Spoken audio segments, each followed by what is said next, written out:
Oh, look, why does it look so bad? Okay, better. Hello, it's been a while.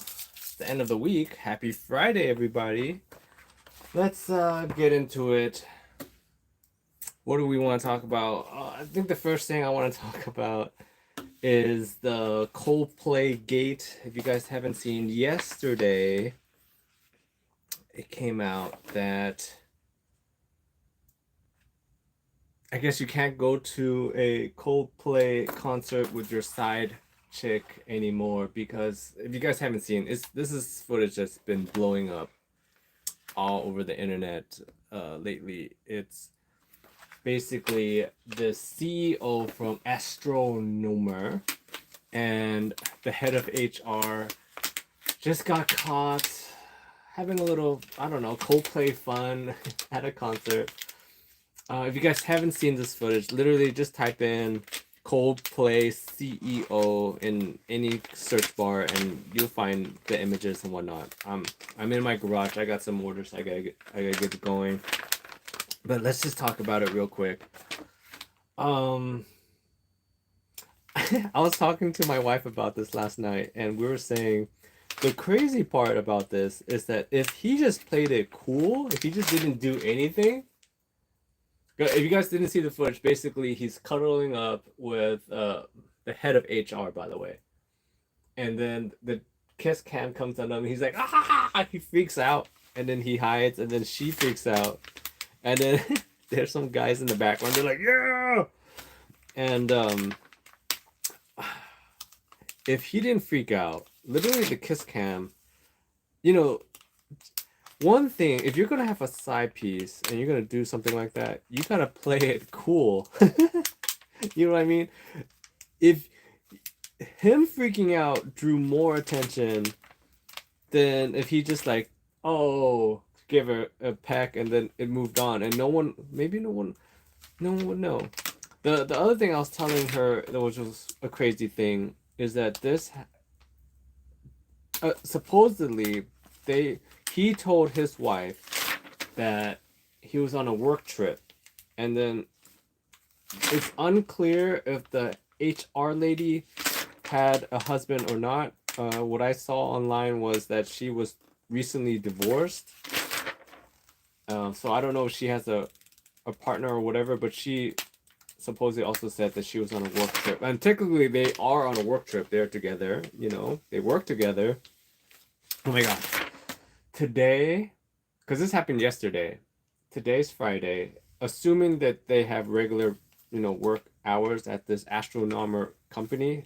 It's a $700 million company, by the way. It's a big company. And what they do is, I guess they provide, they're in the cloud computing space. I believe that's, because I was like, what is this company? What does it do? Something about cloud. They basically make cloud working faster and easier, and I guess really big companies use that company to kind of as a in between.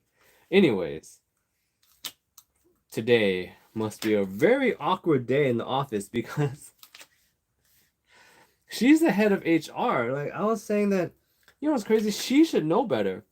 She should know better. She's head of HR. And then the other comment I want to make on that is that I feel like the real loser in this, to be honest, if you actually like check out the landscape, the real loser is actually the HR lady. HR lady is done. Her career is over. She works in HR. Who's gonna hire her anymore for that? If she wants to continue to work in HR, she's done. The CEO guy, keep in mind this company, he's hired on as a CEO, right? And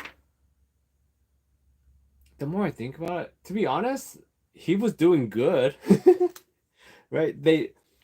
I saw that the company just recently closed a funding round. They got it was like $60 million to expand the company. It looked like he was doing well.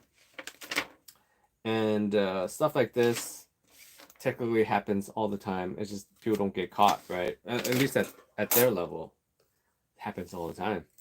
And so I'm pretty sure even if he gets let go at this company, he can show that, hey, look at my track record. I've learned from my mistakes to go out of town. Okay, this is what I was saying. If you're gonna say, if you have a side thing and you want to go to a concert and your excuse already is that you're going to be out of town for a work function, actually go out of town. You know what I mean?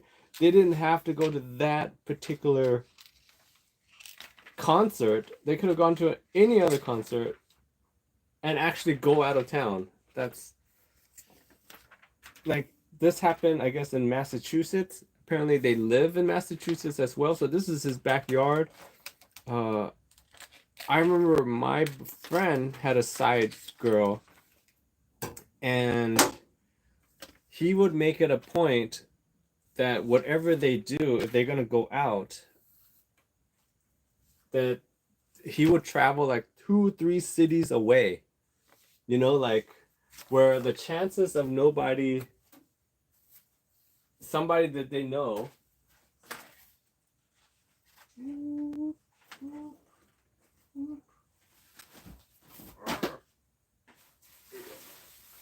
Here we go. Gotta get some aprons. Sorry.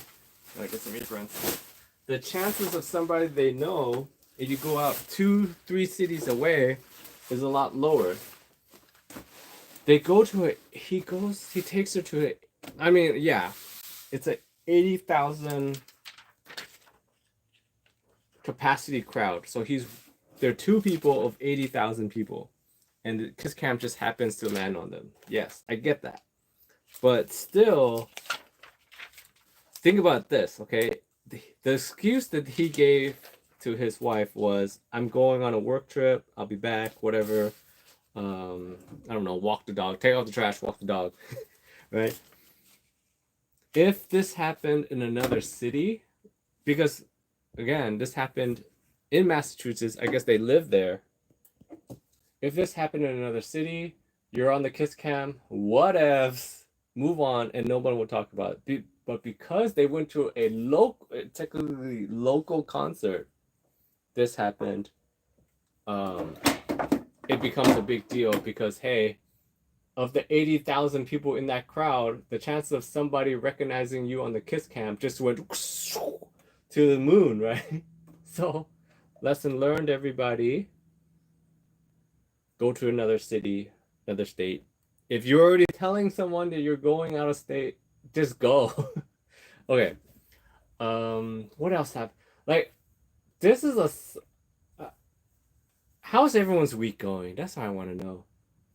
How's the week going? This feels like a very sloppy week for a lot of people. A lot of things are happening, and I'm like, it seems so uncoordinated. What else? Yesterday, I heard about the letter. If you haven't had a chance to look at the letter that the DOJ, I'm not sorry, DOJ, Wall Street Journal, getting all the acronyms together, released, that they supposedly, allegedly, Donald Trump sent to Epstein. Oh, let's back up. This is back in, I believe they said that this letter must have been around 2003. This is for Epstein's 50th birthday. Ghislaine Maxwell was collecting letters from basically all of Epstein's friends. You know, they're just a collage, kind of like a scrapbook idea where, you know, you write something, and then she collected them all together and put them into a binder, a leather-bound notebook binder thing, right? Scrapbook, you know, like girl things, scrapbooks. And supposedly the DOJ has that's in evidence somewhere. This binder, and they've had it. And Wall Street Journal, I guess, got a glimpse of it, they're saying that they don't have it. But it's still fun to talk about it because the letter itself that Donald Trump wrote was basically, I'm paraphrasing. I'm in my garage. Excuse me.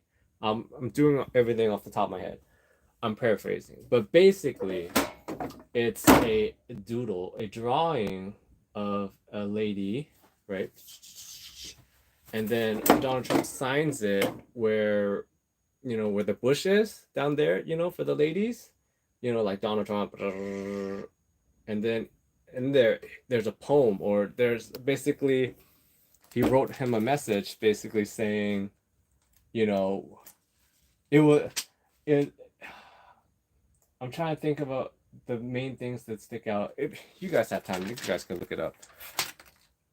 There are parts in there, it's very incriminating, basically saying, hey, it's nice to keep our secrets together. We're buddy buddy. May it's like a inspiring, like, life is a open world kind of thing to Epstein, right? And people are freaking out about it. And I heard it, and there were the main thing that stuck out to me was when I first heard it, and this is before I went online or saw any kind of like coverage on this, because I saw this last night. And when I first heard it, the word that stuck out to me was enigma. Right, and I thought it was strange because it said, I'm trying to remember exactly what it said. It said, like, the letter supposedly says, like, life is an enigma waiting for us to take it, or it was something like that, But just Donald Trump saying the word enigma, like jumped out at me, and I was like, oh, that's strange. This morning I wake up and then I see, like, everyone's has different opinions on it. So I gotta check my battery and time. I gotta get going in exactly 40 minutes, but 30 minutes, sorry. And I only have 20% of battery left. And everyone's, Donald Trump made a comment. He's gonna sue them. That's not my language. That's not the way I talk, and I don't draw. There's so many things to it, right? And then online, people are saying, yeah, that's not his language. That's not how he talks. He doesn't talk that way. He doesn't know the word enigma. Because I was like, that stood out to me too. I was like, enigma? Like, that's not a word that I use a lot. And, your conception of what Donald Trump's language is daily, you're kind of like, I don't think he uses that word. And then I saw footage of him using the word enigma. Like, people put, the internet is a crazy place. If you put something out there, people will find it. And there's footage of tapes of Donald Trump using the word enigma. So they're like, it's not your language. You've used it pretty recently. And I was like, oh, that's crazy. But the way he uses it, it reminds me of, I remember one of my first big jobs. I think I've mentioned this before. I was working in finance, right? And my manager boss at the time, like, I think this is like freshman year of college. I'm trying to soak up the business world, learn everything I could. And I'm listening, like, part of it was shadowing and listening to people talk and, like, how to get deals done or whatever. And the manager, his word that he would use all the time, that for all kinds of different things, was fabulous, or something like, oh, that'll be fabulous. This is fabulous, fabulous. Like, that's his word that he would use all the time. And fabulous is not a crazy word, but it's just not a word that you would use regularly. You know what I mean? Like, you would say normally, people would say, oh, that's great, that's awesome, that's excellent. But fabulous is kind of like, okay. It was a little extra. But I'm shadowing him. Oh, side note, if you guys have seen a lot of my stuff, you guys know this is my most popular, right? The sous chef, head chef apron set, with custom with the names. And every single time that people order this, what is my biggest gripe? They always order the head chef guy name, and then they do sous chef girl, like the female. Today I got 2 orders for this, right? And both times they put the female, the lady, as the head chef. Success. I've been like, I'm not here to judge people. I make the design, and then when people order it, I make them, right? It doesn't matter to me how you do it. I just make it and whatever, right? But it always bothered me when people put this is the other one. It always bothered me when people ordered head chef male name, like, you know, Johnny, head chef, and then the sous chef is Brittany, Jenny, whatever. Right? That always bothered me. And so every time I see him, I cringe inside, because I'm like, oh, you know, Johnny's not really doing the cooking. He doesn't deserve to be called head chef. And yeah, today, both orders have female as the head chef. So I'm like, yay! I keep saying it. Eventually, it will come together. You know? Okay, back to what we were talking about.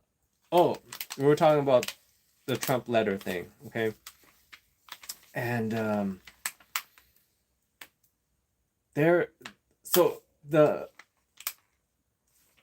defenders are coming out and they're saying, like, that's not his language. He's too dumb to talk that way.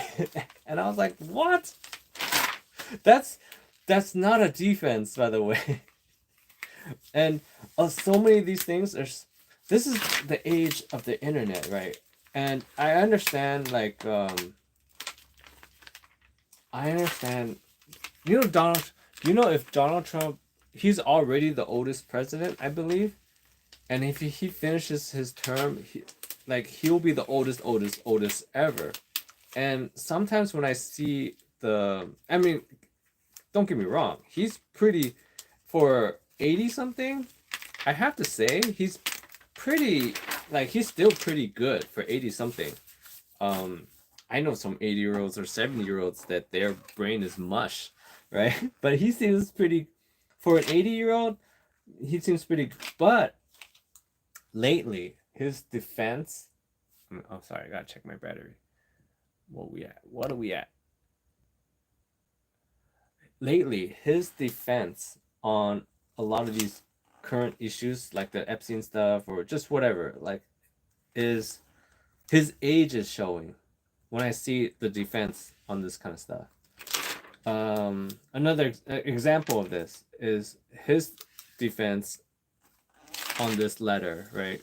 That we haven't seen, and again, the Wall Street Journal doesn't have in their possession, and they didn't actually publish it, so we didn't actually see it. We have to just take their word for it. But keep in mind, an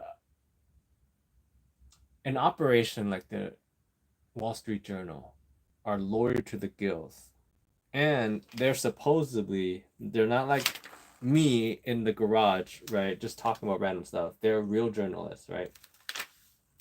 They wouldn't print something like this if they were not expecting a response. That's foolish, right? That's, again, sloppy work. If that's what they did, you know, to chase clicks or whatever, right? To publish this without actually thinking it through. So I'm thinking they would not have published this without thinking it through, that, hey, you're gonna get sued up the wazoo if you can't back it up. So they must have done some sort of digging to go, you know, this is credible, or it could be possible.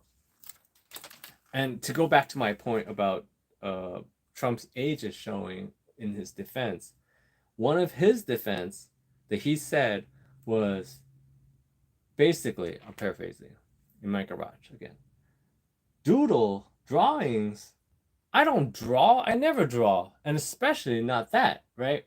That's his defense. Drawings, I would never draw. I don't draw, right?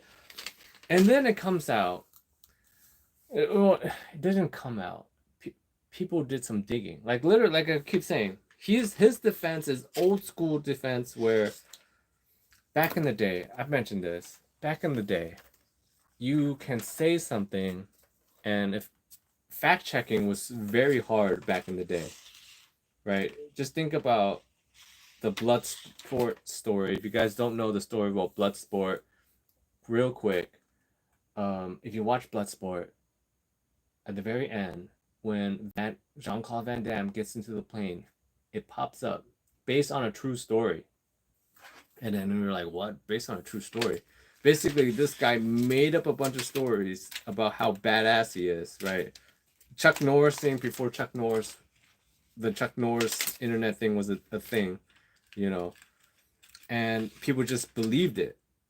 And then it just became so big that he just kept on doubling down. There was, you know how it goes. Once you start like a lie, it just keeps on going and keeps on going, and then you gotta make another lie to cover that lie. I'm pretty sure that's how this Bloodsport thing happened, where he made a lie, and then people asked him about it, and then he had to come up with another lie, but nobody fact checked anything, or it was really hard to fact check stuff. That's how this Donald Trump's handling of this letter feels like. Again, we don't know, but I'm just saying the easy one is the drawing part, where he said that he doesn't draw. Well, I guess in one of his books, he mentions that he donates a picture to this doodling museum. Like he donates doodles to this art collection every year for charity. And I'm in my garage. And then I'm talking off the top of my head, so I don't have the pictures. But I saw the doodles, and they're like they're like done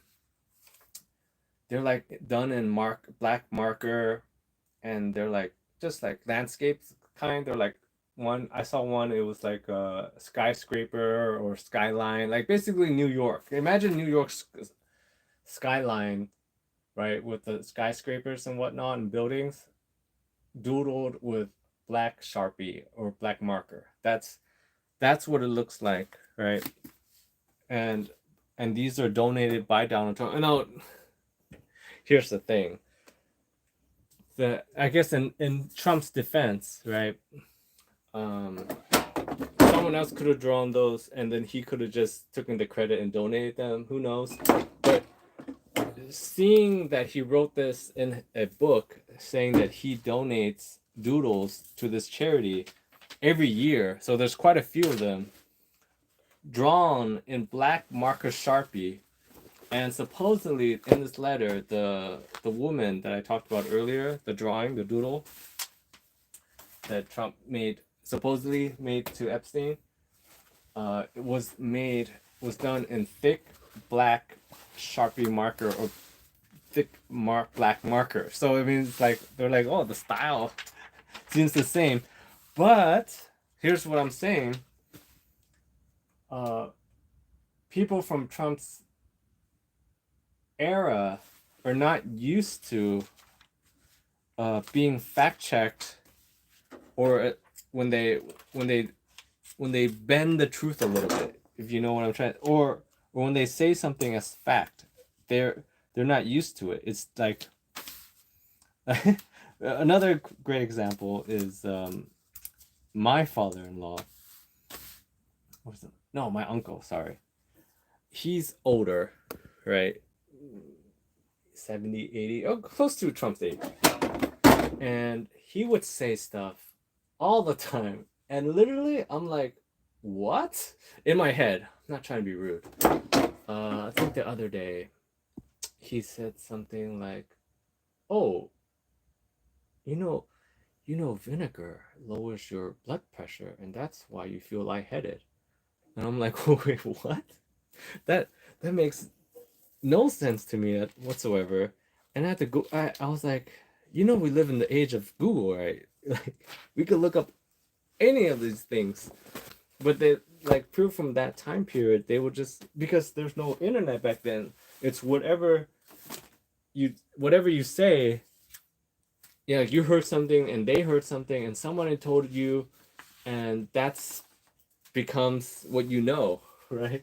And so I guess somebody must have told him that some long time ago, and then it just stuck in his head, and then boom, he repeats it to me yesterday, and I'm like, what?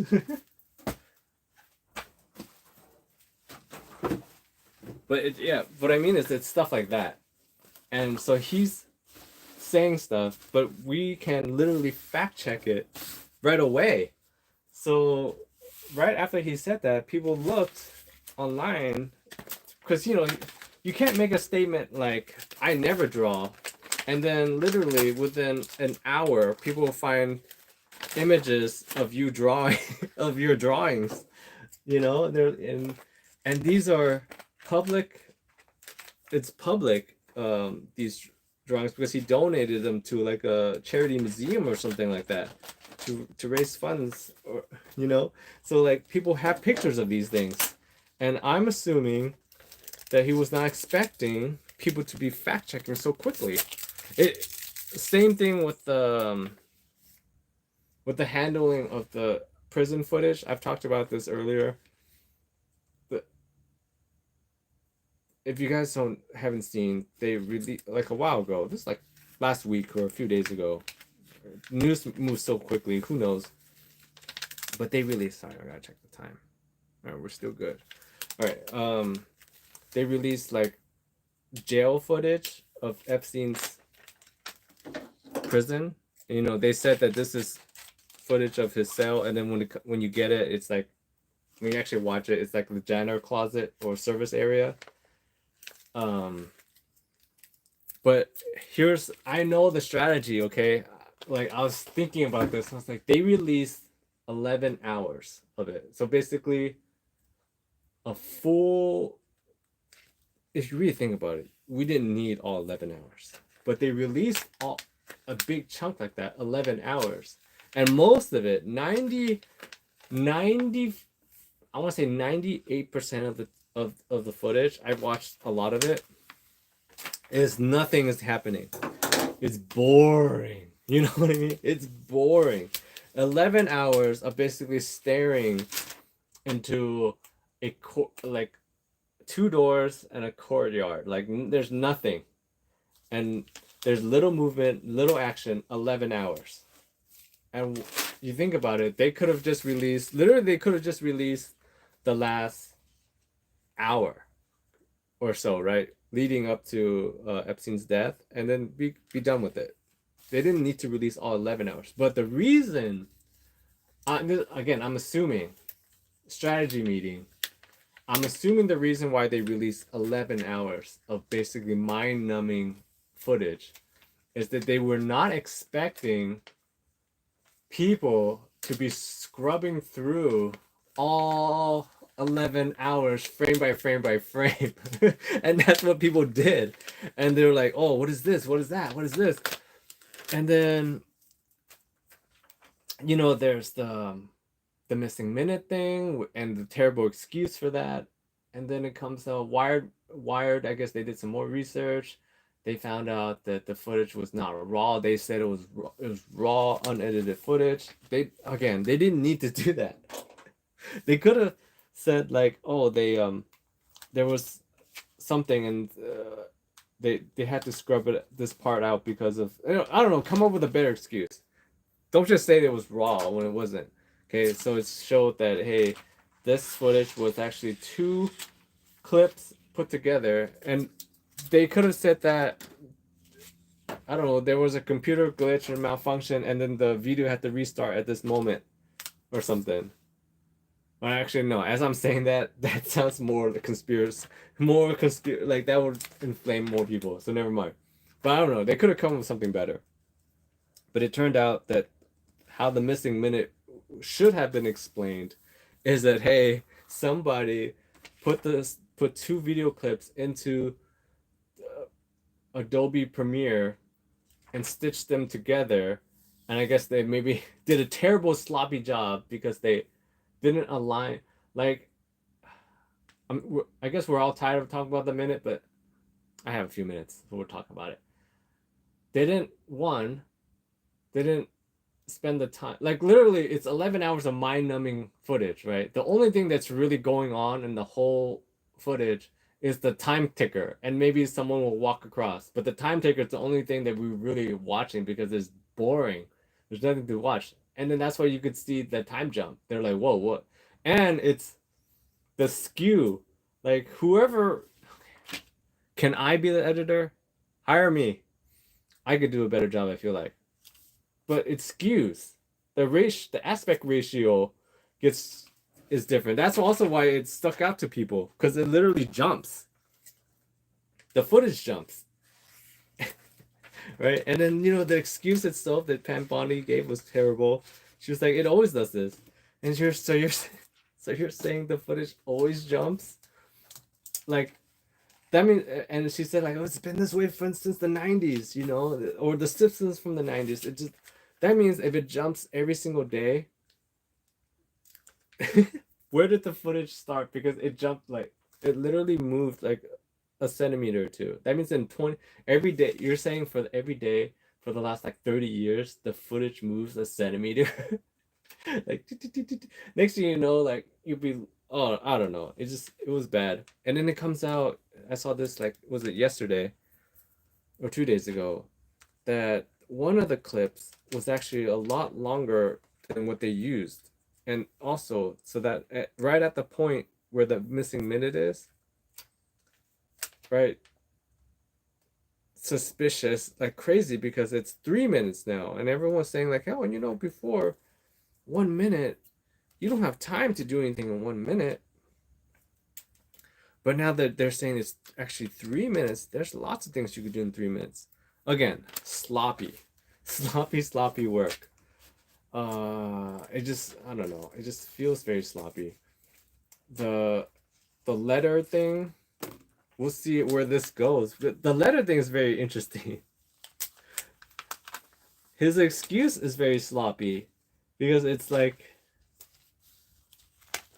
saying that you don't draw or that's not the way you talk. But then, people were digging up footage and images of you talking, saying that way, right? And then the better excuse would be to say that that's just AI. I feel like that's more believable.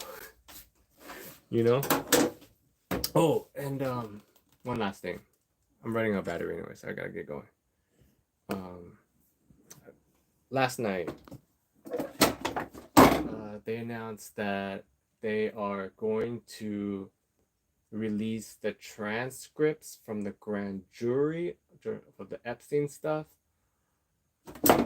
I expect not to get much from that, to be honest, because that's just the transcripts. It doesn't show you evidence or anything, or there could be a lot of stuff shown that's not in there.